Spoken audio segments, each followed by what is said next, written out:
Ya, selamat malam. Kembali lagi bersama kami di Bacot Balap. Sudah lama ya, sebulan lamanya kita nggak nonton F1. Akhirnya kita balik lagi nih untuk nonton F1 dan segala rumornya ya. Apa aja sih yang terjadi di sebulan ke belakang? Kita lanjut ke pembahasannya kali ya.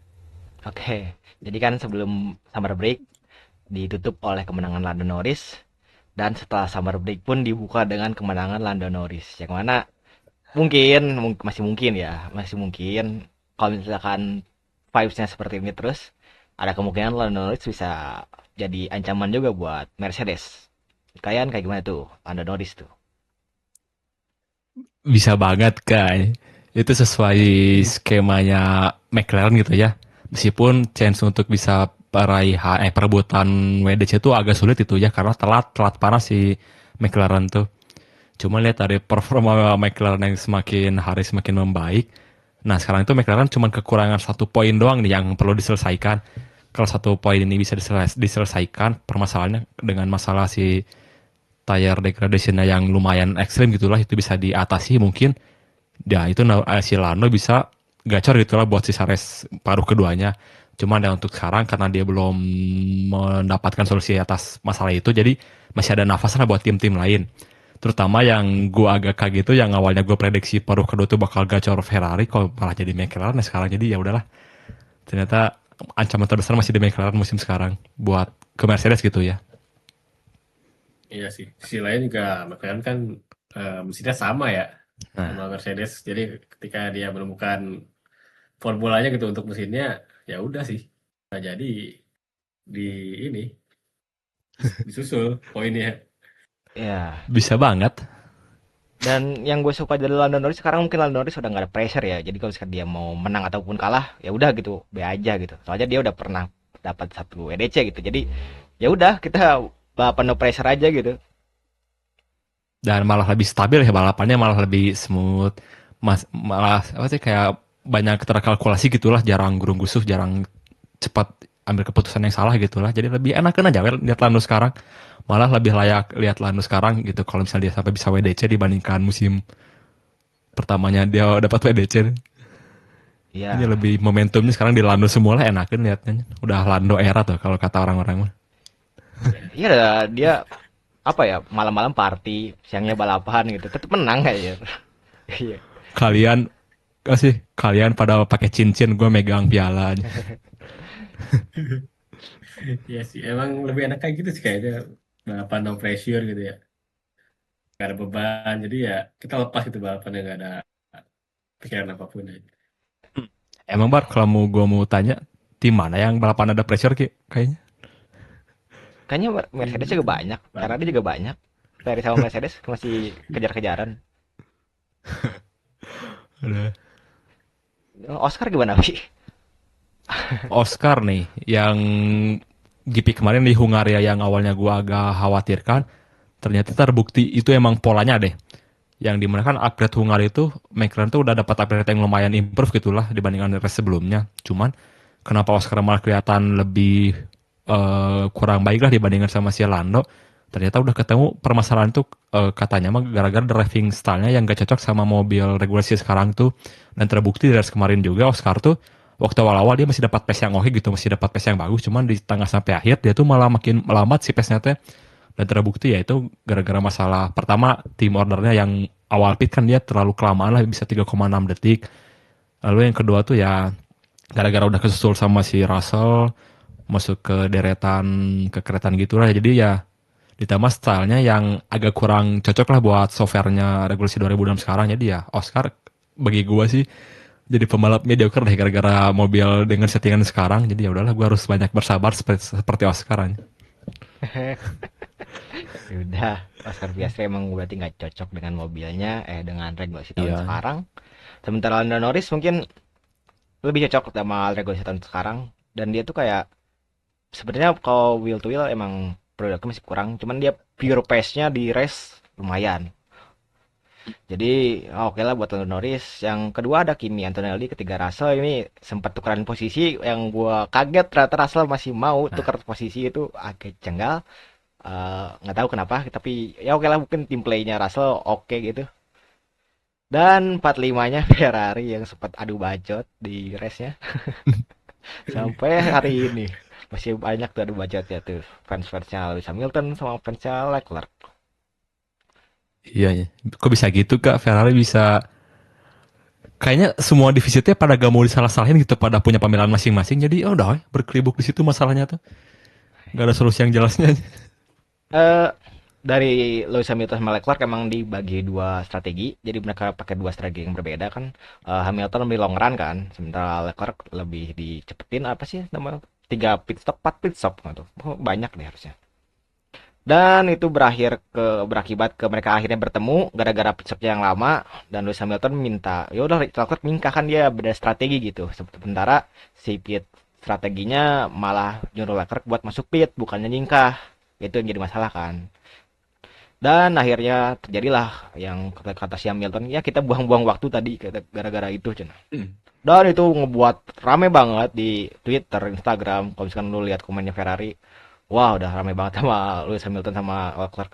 Ya oke lah, menurut gua yang salah sih tetap Ferrarinya soalnya kan apa ya komunikasinya jelek dari dulu sih sebenarnya. Dia suka ini ya Kak, suka ngesalin treatment pembalap yang lain gitu. Ya, Suka pura-pura nyembunyiin strategi, harus dipaksa untuk paham tapi tanpa diberi kode gitu. Jadi ya udahlah. gimana ya, Leclerc sama Hamilton juga nggak mengerti kondisi masing-masing gitu. Leclerc nggak tahu kondisi Hamilton gimana, Hamilton nggak tahu kondisi Leclerc gimana, jadi ya udah mau gimana lagi. Yang salah Mm-mm. tetap pit strateginya, kenapa nggak nyuruh dia buat nyingkah duluan daripada masuk pit. Gimana Leclerc juga kan pada pembelaan dia nggak mau masuk pit duluan soalnya bannya baru juga masuk pit, dia udah masuk pit lagi gitu, dia mau longgaran juga. Tapi ya udahlah gitu lah intinya buat Ferrari. Tapi kalau dari Hmm. segi pace menurut gua bagus sih Ferrari. Hah, itu cuman masalah strategi doang. Ya, Kalau gitu, kalau nggak ada kendala apapun, kayaknya Ferrari bisa deh. Ranking 3 lah, bisa podium ketiga kayaknya deh Iya, Hamilton. sepodium sih kemarin. ya. Mm-mm. Itu Dan juga bad luck-nya gara-gara VSC di terakhir sih itu. ya itu Hamilton. Hamilton. Padahal di sprint bagus tuh Ferrari hanya di sprint. Emang pace-nya bagus, cuman kualifikasinya mungkin kurang dan ya itu strateginya tolol gitu. Ya udah, dua hambatan itu jadi membuat mereka jadi 45, semangat 45 lagi Agustus ini. Aduh. Oh Oke. iya, sementara ini sama Verstappen kemarin kebun juga ya balapannya. Itu melakukan kesalahan apa gimana sih? Oh itu mah bar. Kan itu sebelum race itu kan hujan dulu kan ya, masih ada beberapa area yang ada genangan Ya, air. masa. Nah kayaknya Verstappen tuh nginjak curb yang masih basah gitu lah. Jadi ya udah kepelintir. Jadi ya udah mau gimana lagi. Dan juga ya mungkin dia masih kurang fit, dan juga kan ada rumor nih katanya ada kutukan kontrak baru tuh. Kalau kontrak baru suka ada kejadian gitulah, kayak si Leclerc kemarin, Russell gitu gimana. Jadi emang ada polanya lah kalau buat jinxnya mah. Sebenarnya lebih ke home race sih, Wi. Iya. Ini katukannya, Wi. Tiap home race Heeh, kadang-kadang ada aja gitu. kasihan aja. Untungnya ya nggak sampai kecelakaan yang gimana-gimana banget tuh lah. Iya. Dan di momen itu tuh yang kita selalu tuh malah lihat ke si refleksnya Hulkenberg tuh, yang dia hampir nabrak ke si Bortoleto kan ya. Ya. Dia bisa refleks dengan kabutnya yang udah tebal kayak di Kalimantan gitu ya, tapi dia bisa langsung set gitu cepet aja. Bisa langsung refleks cepat gila aja. Kalau itu gak bisa refleks gitu si Hulkenberg kayaknya bakal lebih parah tabrakan itu dibandingkan Verstappen deh. Ya. Soalnya kan itu momen habis ke recharge, baterainya penuh, dia mau selesai penuh dan di depannya ada Bortoleto yang untungnya Bortoleto juga apa ya ngedrift. Kalau misalkan dia sampai berhenti di tengah-tengah bisa ke T-back gitu loh. Bahaya. Ya, dan kita beresin dulu mungkin untuk Red Bull ya, di mana Isaac Hadjar berhalangan hadir gara-gara cedera tangan. Ada yang rumornya katanya kickboxing, ada yang rumornya yang gym, kita nggak tahu yang mana yang asli. Cuman itu kata Mark Marquez, mending lu berhenti aja dulu sebentar gitu, cuti lah, ngambil cuti lah. Yang akhirnya kan digantiin sama si Odeng, Liam Lawson, yang ternyata improve loh, ketujuh lumayan lah. Jago aja. Ya sengaja kan Red Bull Gimana? nggak kosong-kosong ting gitu. Kalau misalkan ganti sama Yuki Tsunoda agak kurang yakin ya soalnya. Heeh. Ini Liam Lawson oke lah. Karena balapan. Oke deh, ya yang Lawson tuh bisa setidaknya menjaga, bisa dapat Ya. poin gitulah dari Hajar sebelum race-nya. Dan juga ya di race juga dia banyak sedikit membantu Red Bull lah. Jadi meskipun Verstappen DNF masih dapat poin secara tim lah dari si Lawson. Jadi ya masih ada harapan itu lah buat Lawson bisa dapat kontrak lah mungkin 1 atau 2 musim lagi di Red Bull, mungkin masih dapat slot aman itu lah dengan performanya kemarin. Iya sih. Cuman kekurangannya Red Bull tuh mereka nggak nyari pembalap mid, mereka nyari pembalap top gitu. Lawson tuh menurut gua mid, nggak Mid banget ya. aja. Red Bull tuh butuh yang kayak Sebastian Vettel, si Max Verstappen gitu kan butuhnya.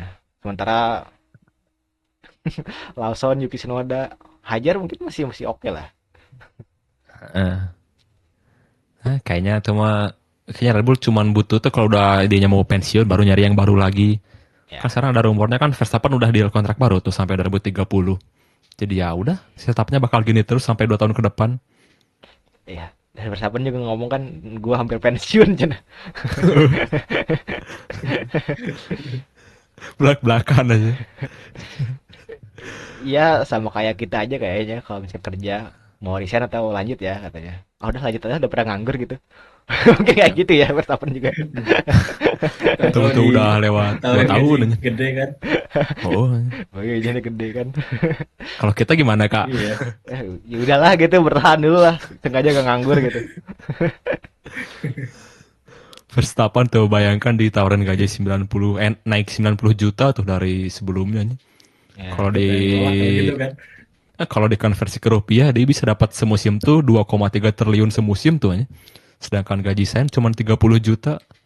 Jadi emang 3 kali lipatnya gaji pembalap yang lain ya si Verstappen. Belum sama bonus-bonusnya sponsor dan lain-lain gitu lah. Jadi emang makin kaya raya dia. Meskipun suka ngeluh-ngeluh dengan mobilnya. 2 hari Tapi MPG, Bi. emang relate sih. Anjir. Konversi yang BG lagi aja. Serasa murah. Wah, emang. Gimana, Bar? Tuh tahu, Bar. Itu emang Verstappen emang relate sih di dunia kerja. Kalau misalnya kita udah bisu-bisu nih, udah pengen keluar gitu ya. Udah ada tawaran dari tim lain gitu. Kayak tahu-tahu dari perusahaan sendiri soalin gaji gede. Siapa yang nggak nolak gitu. Iyalah. Ya, daripada nganggur lah itu ngitung ngisi waktu kan. Dapat duit lagi banyak. Daripada pensiun tuh kata Verstappen juga kan. Kalau pensiun kan gak dapat apa-apa. Apa balapan tapi ya gitulah. Oke. Ini ada yang menarik dari 8 9 10-nya ke 8 Nico Hülkenberg, ke 9 akhirnya Fernando Alonso ke 9 dapat 2 poin Wah. dan ke 10-nya Pierre Gasly. Kalau misalnya ngelihat dari kemarin Aston Martin, pace-nya udah lumayan loh sebenarnya. Bisa bisa kompetitif lah sama ya middle apa ya papan tengah. Seenggaknya dia kayaknya lebih bagus dari Haas kalau sekarang. Ya, setuju. Yang mana kemarin Haas belepotan banget dua drivernya. Oliver Berman di awal mogok dan di pertengahan juga Esteban Ocon mogok juga. Itu menandakan sesuatu yang terjadi di Haas, mana Haas emang downfallnya keras banget. Jadi ya nggak tahu sih Haas gimana. Atau Aston Martin, sekarang Aston Martin gimana lagi? Kita bahas Aston Martin. Yang pasti ini berarti upgrade Aston Martin kemarin di Hungaria tuh terbukti berhasil gitu lah. Setidaknya dia udah bisa menamatkan race lah. Sekarang ditambah bisa dapat poin. Udah 2 race tuh dia dapat poin. Dan juga hebatnya kemarin tuh si Alonso dia kan start dari P18 ya kalau nggak salah. Pokoknya bawah lah dia tuh. Dan dia tuh kebilang bisa ke 9 tuh dengan pakai strategi yang agresif gitu, strategi yang cuma 1 stint kan, pakai ban stop sampai 30 lap dan juga dibantu dengan ada VSC di tengah-tengah lah. Jadi dan juga dibantu lagi sama kekreatannya dua William tuh. Jadi posisi itu makin diamankan dengan strategi yang agak sedikit gambling lah. Jadi ya kemarin tuh emang Alonso tuh kebilang spesialis driver itulah buat ngegendong tim doang, bisa dapat poin doang lah udah cukup. Setidaknya ya udahlah lihat kita bisa lihat si itu si Stroll yang gak jadi apa-apa lah di timnya. Jadi emang ini mah faktor Alonso banget di sini itunya. Setelah karyawan tetap jir. Akan diganti. Orang bapaknya yang punya perusahaan anjing. Tapi kayak kontribusinya tuh minim gitu, kayaknya bisa deh yang lain bisa lebih debutin orang-orang yang baru gitu. Buat cari angin baru gitu loh, jangan sama anak bapaknya mulu kan. Ya, overall balapan kemarin sebenarnya termasuk boring ya, nggak banyak terjadi. Wheel to wheelnya juga cuma sedikit. Yang gue ingat apa ya, Leclerc, Hamilton ke Piastri, abis itu udah kayaknya nggak ada lagi. Sama Norris ke Kimi Antonelli awal-awal. Norris ya. Ada juga di pertengahan tuh yang Yuki Tsunoda tuh dia ngovertake dari sisi dalam maksain terus sampai gak gaspol lah, gak ngerem buat nyusul si Gasly dan lain gitu. Itu kayaknya ada sedikit menarik gitu lah. Jarang banget ada overtake gitu di sini. Ya karena kan apa ya, ini track yang stop and go, jadi emang cocok sama regulasinya untuk overtake. Kalau misalkan kita lihat tadi minggu depan di Monza, beda lagi ceritanya kayaknya. Monza balik lagi gitu lah. Oke, guys, mungkin udah selesai pembahasan cuma segitu doang, emang nggak ada yang bisa dibahas lagi. Kita ke pembaruan kontrak pembalap. Yang paling terbaru ada Max Verstappen sampai 2030. Oh, panjang banget ya. Ada 4 tahun. Charles Leclerc juga 2029. Lewis Hamilton diperpanjang entah berapa tahun, kita nggak tahu. Multi year kontrak harusnya. Carlos Sainz sama Albon ya. Ini perpanjang Ya juga. itu dua. Eh, itu Williams itu stagnan nggak sih mereka berdua tuh sebenarnya. Albon tuh pemegang race terbanyak di Williams, cuman dalam karirnya dia gitu-gitu doang anjir. Ya itu makanya udah di zona nyaman dan juga gak tau mau gimana gitu. Daripada ngambil resiko ya udahlah, masuk di zona nyaman aja, udahlah. Stabil aja dengan 2 tahun ke depan. Udah udah kagok juga gitu. Regulasi baru mau ngambil pertaruhan yang itu juga kayak lebih berbahaya dibandingkan mutus kontrak, orbitin driver baru. Jadi ya udahlah, ini emang strategi buat tim papan tengah yang mentalitasnya tuh kurang gitu lah. Jadi ya udahlah. Gue Gue masih setuju-setuju aja dengan kontrak mereka berdua. Carlos Sainz menurut gua downgrade sih dari performanya dari Ya, kemarin. Mereka kan berdua tabrakan gara-gara Carlos Sainz di Dutch Grip kan kemarin, kemarin. ya, yang dia salah slip langsung nabrak si Albon sampai DNF aja. Carlos Sainz downgrade sih. Dan ada George Russell di Mercedes yang perpanjang kontrak juga. Overall nggak ada yang wah gitu ya seasonnya, masih gini-gini doang. Sama Oliver Berman yang masih mempertimbangkan, katanya mau ke Ferrari cuman susah gitu katanya. Mending kita cari yang lain juga, tapi tim lain mana yang kosong nggak ada gitu. Agak dilema juga sama Oliver Berman ya. Kesian lah, dah bersabar aja biar mananya. Ya, yang gua salut sebenarnya George Russell masih pertahanin, sama Max Verstappen masih stay di Red Bull. Itu yang kemarin kan huru hara. Sempat Max Verstappen sempat ke barang Kimi Antonelli sama Oh, Toto Wolff, sementara George Russellnya nggak ada aja kayak. itu kayak banyak dramanya deh si Verstappen mah. Ini mah kayaknya bener deh. Pengaruh Verstappen tuh ngaruh ke semua tim deh. Misalnya kemarin Verstappen misalnya pindah tim gitulah, kontraknya nggak dilanjutin, kayaknya semua komposisi driver lain juga bakal ikut berubah deh buat tahun tahun selanjutnya gitulah. Dan juga sekarang kita lihat Verstappen nggak jadi pindah, yang lain juga malah sama, malah udah memperbarui kontrak semua drivernya. Dia emang kuncinya tuh semua di Verstappen sekarang itu aja. Ya, Yang bisa ngerubah komposisi timnya. ya udah sih sebenarnya silly seasonnya gitu doang gitu. McLaren dua drivernya masih panjang. Mercedes si Kimi Antonelli juga harusnya panjang ya. Mm, Siapa Pasti lagi? itu. Williams, Alpine, Franco Colapinto sama Gasly kayaknya panjang juga deh. Jadi Paling ini Audi mungkin ya yang bakal diupdate tuh. Audi itu siapa Audi, sih? Ceko sama si satu Cadillac, lagi teh. Cadillac. Ceko sama Perez, Ceko sama Bottas. Nah, Bottas tuh yang masih sekarang agak tanda tanya tuh, masih kayak diragukan kan Bottas tuh. Ada mobil juga kayak gitu. Gue nggak ngelihat Cadillac ada di poin untuk musim ini kayaknya. Susah. Iya, ya. Malah bagus Audi yang kebilang niat mobil baru tuh. Ya. Oke, kita masuk ke next race di Monza 2 minggu lagi. Harusnya minggu depan kita kosong, minggu depan lagi ya baru ada. Ini sirkuit yang cuma lurusan doang, belokannya cuma dikit banget. Jadi ini benar-benar energy stuff kalau kata kata istilah barunya di F1 regulasi sekarang tuh. Yang kemungkinan mungkin Ferrari katanya bakal bawa upgrade, tapi menurut gua Mercedes bakal tetap kencang di sini, dan tentunya McLaren juga patut dipertimbangkan sih, Norris sama Kimi Antonelli kayaknya antara dua itu deh menurut gua. Jadi lu ke satu keduanya siapa? Satunya Kimi kayaknya, keduanya Norris, ketiganya ya Leclerc mungkin, Hamilton. Adalah kalau gua mah ke satu Antonelli, kedua Norris, ketiga Russell mungkin. Bar? Kalau dari gua kayak satu Lando deh, kedua Hmm. Kimi, ketiganya Hamilton. Gua nggak ngelihat Ferrari kuat di sini soalnya. Ya, susah sih, Eric Gris tough banget gitu. Lulusannya panjang banget.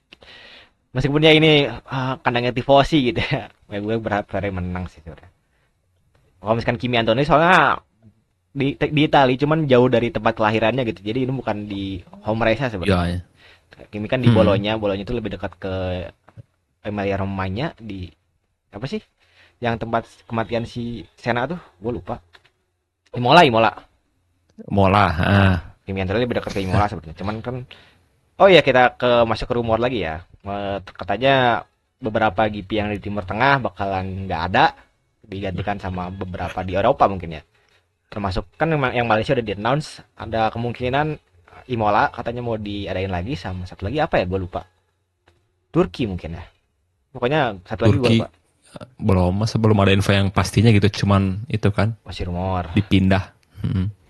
Dan rumor yang paling mengejutkan dari tetangga kita, kabarnya GP Singapura dan GP Malaysia akan terkendala oleh apa bi? Asap tuh ini. Malu-maluin banget anjing, Asap. anjing. Iya, ini gak ada bangga-bangganya. Tetangga juga kena dampak gitu, apalagi orang dalamnya. Udah. Ya untuk yang di tempat eh kita doakan untuk apa ya? Yang terbaik lah Bisa untuk mereka bernapas lah ya. setidaknya. Ya, segera bantuannya segera didatangkan dan ditabahkan. Dan juga mungkin Evan sekarang ketar-ketir ya, soalnya ini udah punya penggantinya, tapi malah ada yang terkendala. Soalnya kan dalam kontrak F1 tuh harus 22 balapan, nggak boleh kurang dari itu. Iya, Jadi di sini F1 punya benar-benar pusing sih. musim sekarang dia banyak kendalanya deh, banyak force majornya udah mah konflik Timur Tengah, pindah race ke Asia, di Asianya sekarang gini. Jadi aduh, dapat double musibahnya. Ya, gimana lagi. Ya, tapi itu masih lama sih, harusnya masih Oktober. Harusnya ya Oktoberan. Jadi ya udah gitu dong mungkin. Apalagi ya? Oke, segitu dulu untuk pembahasan kali ini. Kita bertemu lagi di GP